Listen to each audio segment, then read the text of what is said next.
Roger Barreau au parc de vaccination mixte équipé d'un fourrage pastoral à gros débit destiné aux gros et petits ruminants, installé dans le village de Néliri, dans la commune de Sapuy au centre-ouest. Premier site à être visité ce 11 septembre par la délégation ministérielle, ce parc a été réalisé dans le cadre du projet de développement intégré communal pour la RED+. Sa réalisation va permettre d'épargner en moyenne 400 pieds d'arbres par an, ce qui contribuera à la préservation des ressources forestières dans cette localité. Nous avons devant nous un parc mixte de vaccination. Voilà, on peut en tout cas vacciner des gros ruminants comme des petits ruminants. Il est composé de 2 couloirs, un couloir de contention pour les petits ruminants et un couloir de contention pour les gros ruminants. Il faut retenir que le parc a une superficie de 144 mètres carrés, donc il peut avoir une capacité d'avoir en tout cas 100 bovins en une seule entrée. Voilà. Mais en ce qui concerne les petits ruminants, on peut avoir 200.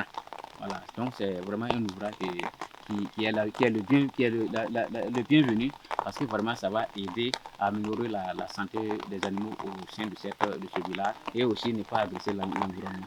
Après le parc de vaccination, la délégation s'est ensuite rendue dans la commune de Ipelcé au centre-sud. Dans le village de Guisma, Roger Barreau et sa délégation constatent la réalisation de cette pompe à motricité humaine et cet espace de conservation de 5 hectares clôturés de grillage.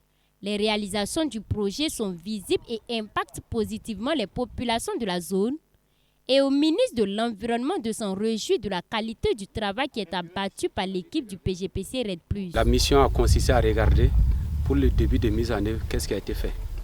Nous avons vu dans un village où ils ont mis en place un parc vaccinal.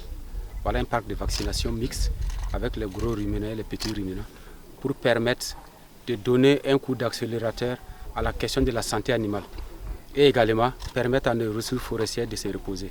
Également pour permettre à ce parc de vaccination de bien fonctionner, il a été annexé un point d'eau dont on appelle le forage pastoral.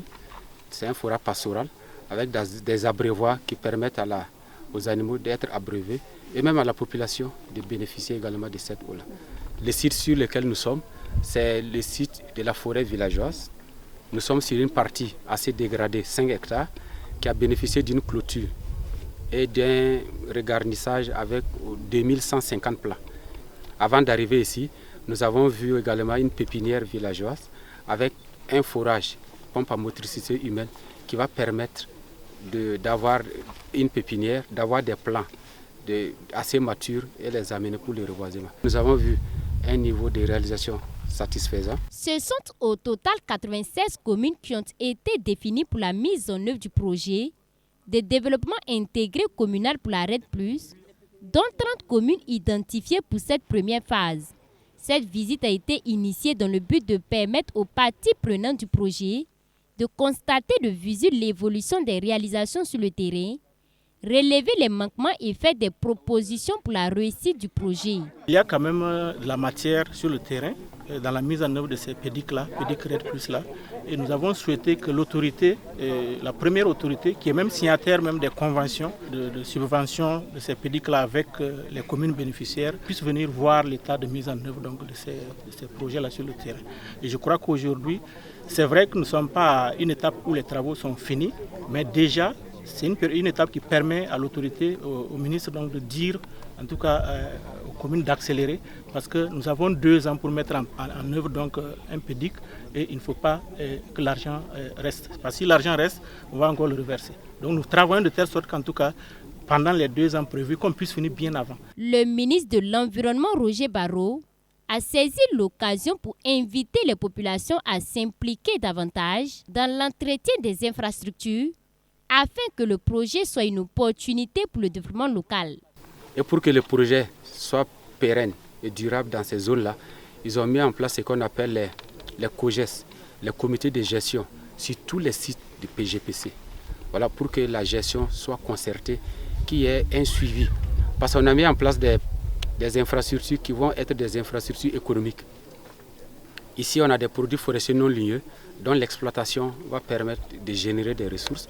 Nous avons la pépinière la vente des plans va générer des ressources. Donc il faut une gestion concertée pour qu'à la fin du projet, ces sites soient autonomes. Parce que même s'il y a d'autres projets, on vous a dit 96 communes, s'il y a d'autres projets, on ne va plus revenir dans ces 96 communes. On va aller dans d'autres communes.